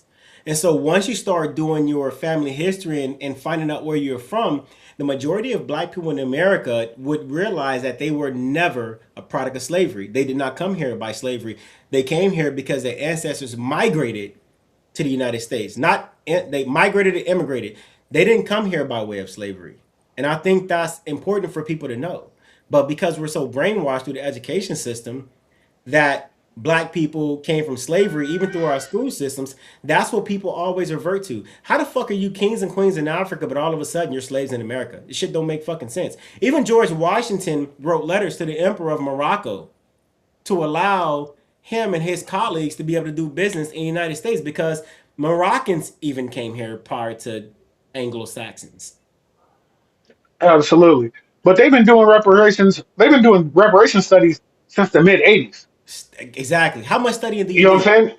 Exactly. So, and they, it's the biggest grift in the Democratic Party in the black Facts. for the black community, right? Gavin Newsom, all of a sudden in an election year, wants to do a study on reparations, but as soon as that shit hit his desk, as soon as the study was done, and it hit Hey, his desk two days later, he said no. I'm not signing that. Absolutely. You know He what I said mean? that. I'm not signing that. Yeah, yeah, absolutely. He said that shit, and I'm saying it's the biggest grip going because as long as you talking about it, the hope and the prospect of black people getting a check is enough for you to vote for him, no matter what the fuck you do. In my And opinion, Gavin Newsom was the biggest failure of the Democratic Party because he had an opportunity to unite the entire country. I think that when Gavin Newsom have all of these woke liberals in his ear, Gavin Newsom is a piece of shit. But when Gavin Newsom is thinking for Gavin Newsom, I think he's a moderate Democrat, or you consider him a moderate conservative, who I honestly wants to find the happy medium and policies to be able to benefit everybody. But when you have people who are funding these campaigns, like, no, no, we can't do that. You got to do this. You can't do that. You got to do that. Gavin Newsom is the fuck up. Gavin Newsom. He's the biggest failure in my. He's a huge failure in my opinion. As smart as he is, he's a failure. And I like Gavin Newsom. I think Gavin Newsom has the what they say, not the moxie, but he has the when they like another word for potential. Gavin Newsom. Gavin Newsom is a piece of shit, and you can't change my mind. Well, because he's now adhering to people who is funding his lifestyle. Gavin Newsom sat there and told a room full of black people that he scored a 960 on the SAT and said, "I can't read either." I'm just like Motherfucker, you I can guys. read. I'm just like you. Yes. Motherfucker, I can read, and I got better on the SAT than 960. Epic Matter of failure. fact, right. I'm saying like, he's the sales manager. To me, he's the sales manager at one of those shitty used car buy here, pay here dealerships. I hate that motherfucker. But listen, but look at this. Let me give you an opposing opinion, or something that you might be able to build on. The Republican Party doesn't make money unless the Republican Party can talk shit about black people. That's their whole entire premise. The Democrat Party doesn't allow anybody to do anything unless you can be black and be a victim. The problem with that mindset is it takes less than 17% of the black people are living in poverty. So you're utilizing the lowest among the entire wealth of the black community to make your point. And then you use these emotional tactics to be able to get people to agree with you and take that point and run it, because people are not agreeing with you because what you're saying is accurate. They're agreeing with you because they have an emotional tie based on what was taught on history. And that's Oh, absolutely. that is an epic failure. But on top of not doing a fucking thing for black people, and I do mean a fucking thing. That's my number one gripe about the Democratic Party, because they talk big and do absolutely nothing. My second biggest gripe is how they pander to get the black vote. I got Exactly. hot sauce in my purse. I got a 960 on the SAT. I make greens in the bathtub. Like, what the fuck are y'all talking about? But who If you know I if I see if I see somebody making greens in a bathtub, first of all, I'm gonna air that bitch out. that's Like, bro, I am not eating your ass greens. You got me fucked up. Not ass Second, green. but I'm saying, like, for real, like the dumb shit, the dumb shit. Like, black people in this fucking country let a racist white dude tell them they weren't black if they didn't vote for him. Are you fucking kidding me? well, all the black people had to prove they were black and then tried to vote for him. Well, I'm just saying. That's why I said they let him say that. They let him tell them that shit. Because, like, literally, this racist motherfucker said, if you don't, he put a qualification on being black, and this motherfucker been a racist my whole life. He's been in politics my whole life, and he's been racist the whole fucking time. He doesn't even have a fucking black friend. Corn Pop never existed. Oh, bro, don't get me started on that shit. But think about it though. Like, they never named no street nigga after cereal. You can fuck off. Think about it though. The Democrat Party appeals to the black woman. Since the 1960s, it has been the Democratic propaganda machine to remove the black person from the home so they can influence the black woman, because they always wanted to get to the kids. Once the party was able to influence the black woman, move the man out the home, not knowing that the black woman is going to influence them kids, now you see a conglomerate of people following the black woman, and the black woman is following the government. So when you have this feminine mindset and you tie it to a party, the feminine mindset of the Democrat Party has always influenced the woman. They removed the black man from the home, and now the kids are being influenced with the feminine mindset. So when you see the majority of black people supporting or going with the Democrat Party, they're going with the same feminine agenda that the Democrat Party has instituted to be able to control the black children year after year, generation after generation, by influencing the black woman and removing the black man from the home. That's why you never see a home that's predominantly a patriarchy being persuaded by any government, being persuaded by any political party, and running on what's best for the family instead of the feelings of the woman in the family. Well, here's the other thing, Joe. Right? The Democrat Party convinced black people that voting was the goal. Voting was never the goal. Voting was a tool for the goal. Right? But our So ancestors died for us no, the for the fuck they right to didn't. They vote vote. Democrat. Our No, the fuck they ancestors didn't. didn't die for They nothing. vote. They died for what we were supposed to get from voting. Right? If you're a lumberjack, is chopping down a tree the fucking goal? No, You just sitting there with a forest full of trees laying on the ground. Is that the goal? They die because that's the end goal of life. You're gonna die. You got an expiration date on your life. Period, point blank. That's why they died. They didn't die fighting for nothing. They died as a proxy for an agenda that had nothing to do with them from the jump. Right. But I'm saying in 2026, the Democratic Party has black people convinced that voting is the goal. And here's the problem. That's not the fucking goal. The goal is what we're supposed to get for our votes. But since since since they switched the narrative, right? Now most black people are just participating in a fucking ceremony every 4 years for absolutely no fucking reason and getting nothing out of it. White and people it'd be don't give a shit crazy. about black people.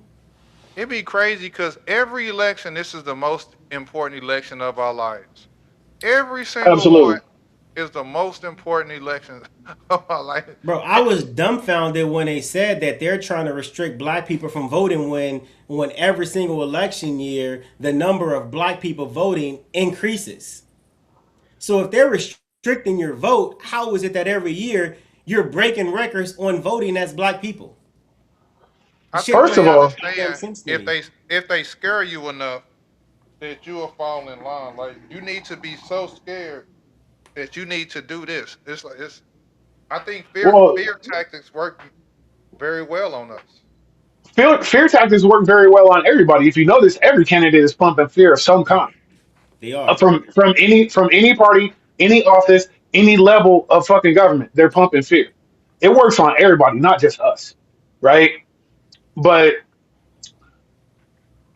the thing is, we're the only motherfuckers who are expected to vote and not get anything for it. Like Exactly. literally, literally, right? Yeah. Tell your white liberal friends or acquaintances or whatever, right? Tell them that you don't like either candidate in an election and you're not gonna vote. Watch him. First of all, watch him cuss you the fuck out, and second, watch him damn near call you a nigga like a fucking conservative. Hey Zero, you're in the proximity of Los Angeles County, right? Yeah, driving distance, yeah. How many black people have you met that are a part black men? How many black men have you met that are part of the NRA? Uh, very few. I think Hella. I can count them on one hand. You might want to start asking black people, yo, you part of the NRA? There, Well, I the think NRA is shit anyway. Fuck the NRA. The NRA ended open carry in California because black people were open carrying, and they did it. They did it right next to conservative Jesus Ronald Reagan, who was anti two A's they come. But the NRA doesn't even advocate for its own members now. Its own white members. well, not Over 80% of the NRA wants universal background checks, and they keep fighting against it with the money they collect from those people. not black people, black men. Just ask black, yo, you part of NRA? On GP, just are you part of NRA? And you will find that there are a lot of black men that are a part of the NRA. And I know because I was in Long Beach and I thought I was in the hood, and these dudes was pressing me, yo man, you running for Congress and shit like that. You part of the NRA? I'm like, yeah, I got my NRA card. Shit, me too. And you'd be surprised how many people, yeah, we want our guns. Oh yeah, no, I don't think they really have guns I'm like not that in doubting you. California. I'm just saying I haven't come into contact with many. But I'm Yeah. saying I don't doubt you because black people who, which is the majority of us actually, the black people who stay out of the system, don't compile a criminal record, and are eligible to own guns, want to keep them because they know why they need them. Even when they get out from, and I'm not talking about the recidivism. We got a huge recidivism problem in the black community. Even when you talk to individuals who are black men who serve the bid, and they educate themselves while they're in the federal the FCI, they come out and they want all of their rights back because it's like a newfound education that they didn't get prior to going in. And so Yeah, I no, my barber did that. He did a bit. okay, okay. He got it expunged and he's been out. Oh shoot, probably like close to 40 years. He's a little older than me, but he did a bit and got it expunged and is eligible. He want all the rights, and he don't want the government having nothing to do with any of his business. Absolutely not. Yeah, because Because we know how the because everybody who's been locked up in the system knows about slavery firsthand. well they know the only reason why they got locked up was because they had an informant somewhere. It's not because they was actually caught doing a crime. And I think that's a travesty. You got an informant, and an informant can say anything that they want. That's why you got so many innocent black men that are getting locked up. You got an informant to say, well, he did this, and the government takes their word for it because he's an informant for the government. And they use that shit as law.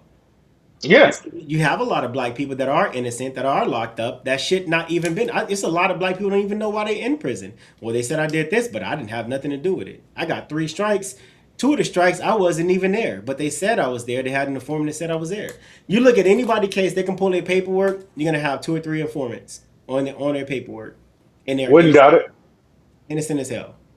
Well, I mean, we already make up just without even taking that into account. We already make up 50% of the exonerations. That's true. That is absolutely true. 6% of the population makes up 50% of the exonerations, and nobody thinks that's a problem. It's fucking weird to me. Yep. That's why I have a problem when I listen to, and I'm a Republican. I have a problem listening to Republicans talk shit about the black community. One, you don't go there. Two, you don't help shit there. And three, you don't even have the humanity to understand the issues that are going on in a black community, but you get to get on social media and pop your shit, and all of the white conservatives believe you because if they didn't have black people to talk shit about, they wouldn't have nothing to talk about. Look at Donald Trump. Why did Donald Trump pivot from being able to do shit from black people to international issues? Right. There's only so much Because black shit you could talk about before people be like, yo, you right, shit. right, exactly. And half the motherfuckers, and literally half these conservative Republicans talking shit don't even know no black people. No, They're they're they're they're literally forming an opinion based on what somebody who also doesn't know any fucking black people told I'll give you the biggest farce that I hear uh, towards the black community, and they say this is the travesty. And this is one thing that when Larry Elder was running for governor, tried to help him, and he said that the single biggest issue in the black community is not having black fathers inside the home. And I'm like, okay, cool. Well, if that's going to be your issue, what's your solution? Okay. Now, if that's your issue, why is it that you have black fathers that are more active in their children's lives, even though they're not inside the home, than any other race? More hands-on, more active than any other race. Being in a black home as a black person is not the problem. The problem is when we allow the government to have that much influence, or have politicians or political parties have that much influence in our house to where we adopt ideologies that are inherently false. them. Well, not only that, they have black people adopting ideologies that are counterproductive to their own survival. Mm-hmm. Not just I false, they're partially disagree, counterproductive. bro. Joe, not you, Zero, but Joe, I partially disagree. I don't think it's just the black not being at home. I think it's their decision. It don't have anything to do with the government. Some people are just ain't shit. So what I'm referring to is the study that shows that black fathers are inherently more hands-on, whether they're inside the home or outside the home. There's also a study that shows that two-parent households breed productive kids just as much as households that are ran by single fathers. So single fathers who raise their kids, they produce at the same rate successful black people as two-parent households. The Chris, what you study, doing? You over there cleaning chitlins in the sink? No, I made some nachos he's in his and bathtub. the cheese got Oh stuck on shit! the pot, and I'm Oh like, Oh, I my thought god! you was in there doing He like said chitlins. what are So you doing? Cooking, cleaning greens in the bathtub, like you said. no, Damn man, my it! bathtub is used for my ass only, so I don't want ass greens. Is the way he just ass said. greens. So I'm washing dishes. the study that produces the 17% of the black people who live in poverty and commit crimes over and over again are the houses that are the children are raised by single women with no male influence. Right, just like basically that same demographic is the ones is the ones responsible, largely responsible, like up to at It's not 75% it's of ni- of 90 the 90 yeah. percent of the crimes are people who've committed a crime and people who grew up in a household that's ran by women. Right, Now, but I'm also talking about they make up at probably about 75% of the absent fathers. yeah, exactly. Yes. Yes. So it's the same demographic of people. You know what I Yep. mean? Over Like and over and let's over again. yeah, let's be real. The majority, not just black men, the majority of black people get up every day, go to work, pay their taxes, and raise their fucking kids. But it's the loud minority. Well, because the majority of black people are middle class to wealthy. Where y'all finding these statistics at? I, FBI stats, okay, yeah, send me the link. Bureau of Labor Statistics. that too, and Send me the link. the NIH have studies also. All Yep. this shit is And there's also I don't even know how many peer reviewed university studies on this exact same shit. But yeah. if you really want income statistics and shit like that, Bureau of Labor Statistics, the census, you know what I mean? It will tell you everything you need to know as far as who has kids, who doesn't have kids, who's the minority and majority when it comes to like prison, like who goes to prison, who doesn't, Yeah. all kinds of shit. You know what I mean? And then, like you said, you know, just any the government has almost any answer you want, honestly. And it'll be so fucking circular, it'll blow your fucking mind.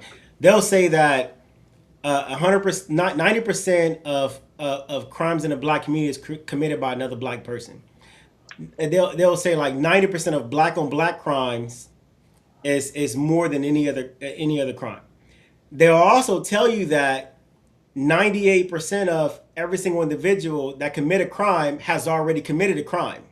They'll also say 99% of every individual who is black that's been in jail has been in jail before, has committed a crime before.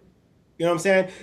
And it'll tell you that 10% of the people who are committing crimes in the black community has committed multiple crimes, and that makes up that 90% of the population of the black community that constitutes the issue that we have in the black community. My problem is Absolutely. every time you get a white person that's a conservative and they want to talk about crime in the black community, they're talking about 10% of the entire population of black people that committing multiple crimes. It's not 10% of the black community as a whole. It's 10% of the individual in the black community that's committed multiple crimes. But Right. they Well, here's never the other thing. Here's the other thing. Right. You want to talk about incarceration stats, and because we literally out of black men, right? Well, out of black people in general, there's 45 million black people in this country, right? But there are less than a million. There's less than 1 million black people locked up exactly. right But the now, as we but speak, but the people who on get on locked any up, level. but the people who get locked up has been locked up multiple times. Right. That's what I'm saying. Yep. And but that is literally less than, you know what I mean? That's such a small percentage of the community that gets locked up. You know what I mean? But they don't want to talk about that. But They look, want to. we can ask how many black millionaires are there in the United States? What's the percentage of the black population that are millionaires in a black population? They couldn't tell you that. What's the percentage of the black population that are upper middle class? They can't tell you that shit. What's the percentage of black people that are billionaires? They can't tell you that shit. They can't. They can't even tell you what the average black person makes. Yeah. The median income for a black man in America is $54,000. The median income for a black woman in America is $48,000. I'll even go as far as to say this. When it comes to the studies of active black fathers in the home, that study is based on the 17% of the people who are black that are living below the poverty line. They don't have the stats for people who are living above the poverty line. Absolutely not. And I promise you, those stats get better as the money improves. I They don't promise you never that. they don't have a stat for that. I promise you, they don't have a stat. I've looked. I was on a live the other day on TikTok, and they were talking about of the poor population of black people, yada yada yada, or yada yada yada. And I'm like, okay, so what are that's only 17%. So you're talking about that's 17% black people. So of the black men, that would only give us about 13 million out of the 51 million black people that are in the United States. So you want to give us a stat for less than 1% of the black men in the United States? Like, let's start looking at people who live above the poverty. Let's make that a genre. Well, you want to know why there's no you want to know why that study hasn't been done? Because those people are too busy working. Well, then you They're, would they have they ain't to. answering those. They ain't taking those survey. They got to get the fucking work. Well, beyond that, you would have to admit that the majority of the population of black people in America are not suffering from who they idolize at the population who needs help. I hear people talking on a regular basis. We don't have access to this. We don't have access to that. But you working at a fucking Fortune 500 company making six figures. The fuck you mean you don't have access? Your access was good enough. You went to college. You put all these student loans. They gave you the loans. You're able to get a government job. You're able to work at a Fortune 100, 500, 1,000 company. You're able to make six figures. You're able to build your own business. You're able to make a six-figure business. You're able to go to the bank and get a business loan based off the assets of your company. You're able to get a life insurance policy to take care of your family in case something happened to you. Why we don't talk about that? You talk about the 17% of the black community, and that as the face of the entire black community, knowing that the majority of the people who even talk about this shit doesn't even qualify to be in that 17%. Right. Well, it's like Lyndon Johnson said. You convince the lowest white man that he's still better than the best black person, and he'll let you pick his pocket. That's facts. And they also got a book called How to Sell to the American Negro, Absolutely. which is wild. And I read that book, and it's absolute facts. Hey Yep. Joe, my homegirl said, "Tell Councilman Tate I said hello." Hey, Auntie.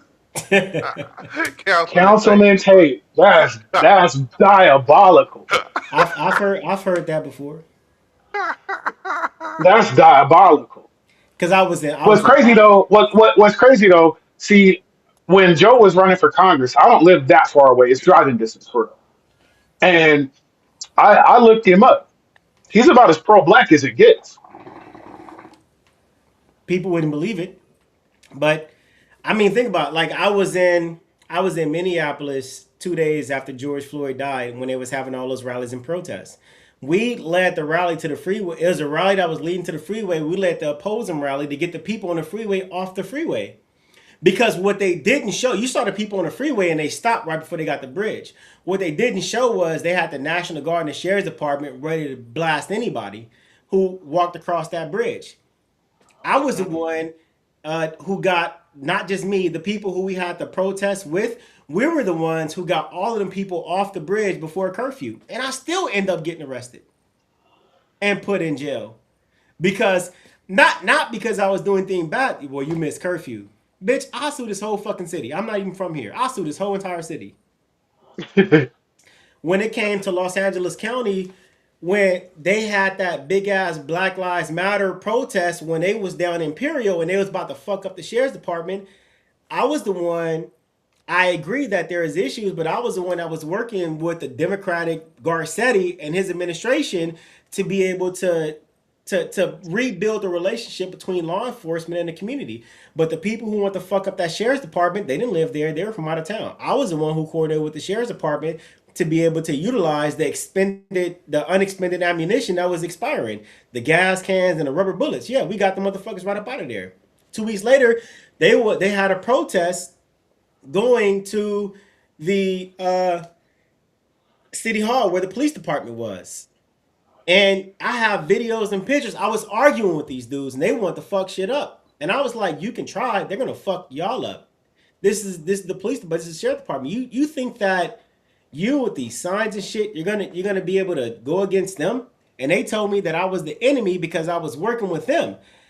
And I said, well, if I'm the enemy, give me any type of legislation that you guys want to have passed instead of protesting. Give me some legislation. Y'all protesting. Give me some legislation I can take it to them. I'm right here. They didn't have shit. So you don't have shit, but you get mad at me because I'm working on your behalf to get what you want to these people so we can make some type of consensus that's going to benefit you. Make that shit make sense. Shut the whole 4,000 people. Made all the motherfuckers go home. Because at the end of the day, you can protest, but you don't have anything that you're willing to present that's going to be able to quell the revolution. That's going to be able to be like, you know what? This is our demands. This is what we want. Let's see if we can make a deal that's going to benefit everybody. You don't have shit. You don't have a goddamn thing. When it came to, they were trying to pass DI policies, this Marxist African agenda that was taught by somebody else. They wanted to get that shit passed as factual history in the United States. I was the person who was moderating the board to make the determination whether it should get implemented or should not get implemented. And based on the testimonies that these Harvard professors and all of these people were giving, I made the determination that this is not factual history and got that shit up out of there.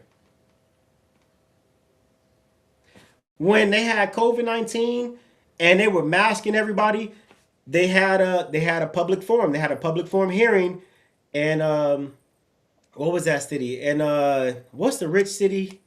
And Los Angeles County, start with a B. Beverly Hills. I spoke at Beverly Hills, and my testimony with the information I provided with the council was the testimony that got Gavin Newsom to demask and open up the city. So it's just like niggas want to protest and they want to bitch and complain about something, but they don't have anything of substance that they can utilize or give to anybody to say, this is what we're looking for. This is what I want you to present, and let's see if we can make a deal. It's always niggas complaining about some shit that they don't have nothing. They don't want to do nothing about it because complaining is better than putting belt to ass or putting pen to paper to get some shit to make a deal. Right. Well, here's the thing. Motherfuckers also got convinced that somehow the marches were what changed anything in civil rights. And it was never that. It was never that. The marches were used to bring attention to the action. Right? So Because who was the only person who marched that had some paperwork and it got passed?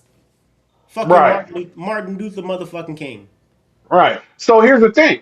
When Colin Kaepernick got blackballed from the fucking NFL, I was begging motherfuckers not to watch no more. 2 reasons. One, the NFL had a new TV deal coming up in 2 years. Right? They had to renegotiate their TV deal. We could have cost the NFL billions.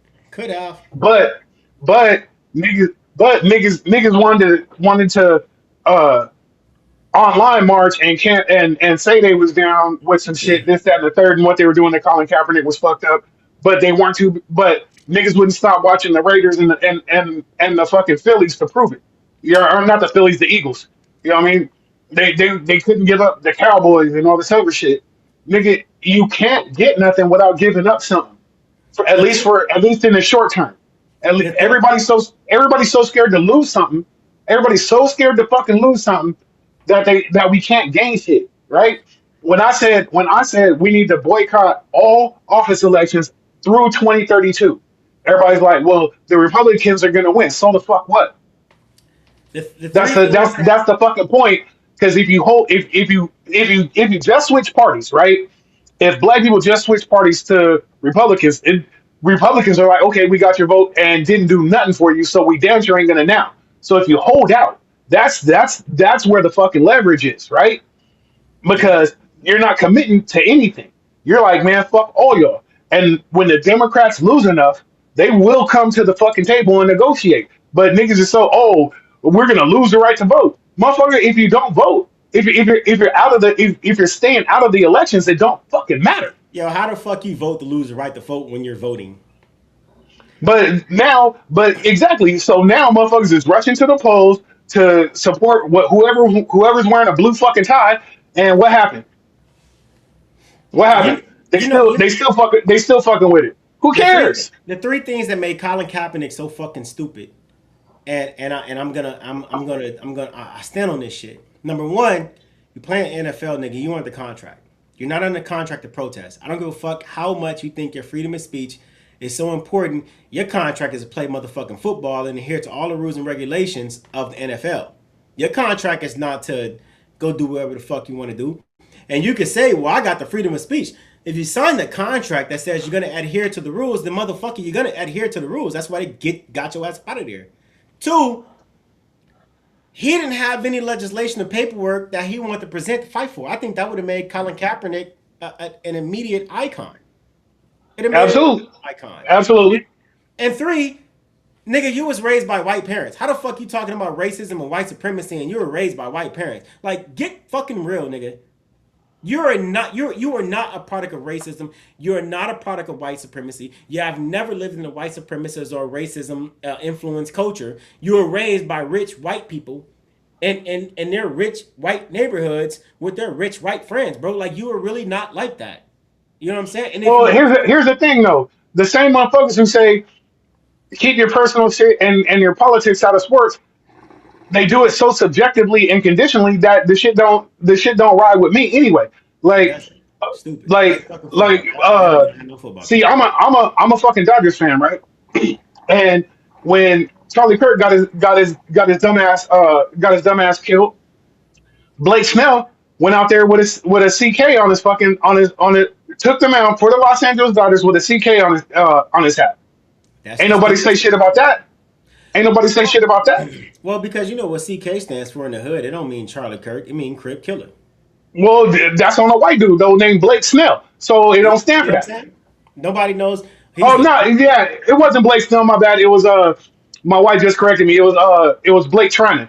that's like that's They got like two. Anderson. That's like They Anderson Dodgers got Burris. two motherfuckers named Blake pitching for him. Ain't that a bitch? That's like Anderson Burris coming to the black community to battle rap about black oppression. Like, nigga, you cannot do it. It doesn't make Right. it doesn't make sense to the psyche. No, but I'm just saying the same motherfuckers who say keep that shit out of sports when someone they like does it. That rule doesn't fucking apply.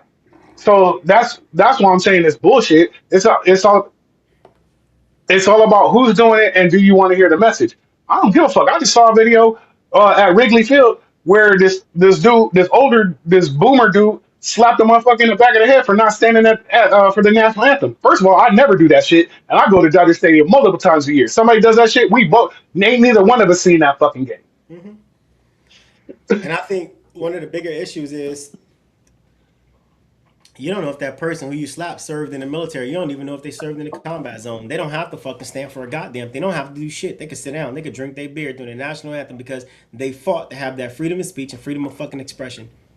Out Well, of here's the thing. You and I are both vets. We know for a fact that whether this person did or not, we did, and that we know that is their right under the fucking Constitution because we swore an absolutely. oath we swore an oath to defend that shit, and Mm-hmm. you and I actually read it before we took that oath. You know what I mean? We're smart, Yep. but I'm saying that is that dude's constitutional right not to, It and is. you know what I mean?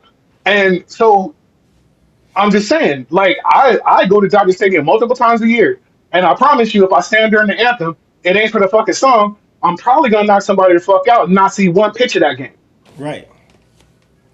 Well, shit, I'm gonna land there, bro. I gotta get up out of here, man. It's 11:05. I gotta Oh get the kids yeah, to bed. yeah. You in Texas? I forgot.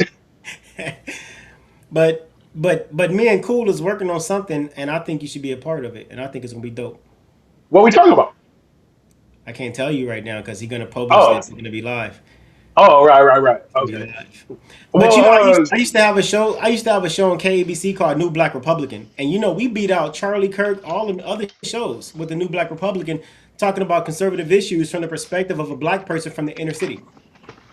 hey, We about to bring that that that shit. sounds interesting as shit. But I don't even. I'll follow you here. But I know we're friends on TikTok. So just message me, bro. Yeah, Cool, but cool, got you. We'll yeah. listen. Okay. Hey, you know what, man? You know I'll be doing street interviews and stuff, right? Oh Yeah. shit. Hey, so what do you call a premature Asian baby? Shit. Hey, before I say I don't know, I want you to say I just want you to know that this is Cool Reviews joke, his show. I'm a guest. This does not reflect my views, motherfucker. But you a comedian. Now wait a minute. Wait a minute. Now wait a minute. Let's hear him out. Let's hear him out. This does not necessarily reflect the views of uh of my comedy or my personal. It might not. I ain't heard the answer, but I'm saying it might not. So don't hold me responsible for this shit. Nah, what's up, Cool? I think Dave Chappelle would disagree with you. They that's a whole nother topic. But I mean, what? Okay, what is it, Cool? What is it? Suddenly. Asshole. Okay, Asshole. All right. Well, I'll catch y'all next time. Right. yeah, Asshole. yeah. Peace. Asshole. See. Let me know when you publish this. I'm gonna chop it up and get it out there. Okay, it's But gonna be published in like the next 5 minutes. As soon as we get Shit. off, Well, I'm gonna yeah, rip it it'll tomorrow. publish. All right. Okay. Well, yeah. God bless you guys, and I'm gonna keep you guys in my prayers for whatever it is that you guys are looking for, whatever you want from God. I ain't the best at praying, but I know how to get some shit up. You know what I'm saying? We gonna Absolutely. pray Be you get safe, it stay done. dangerous, Joe. Peace. Peace.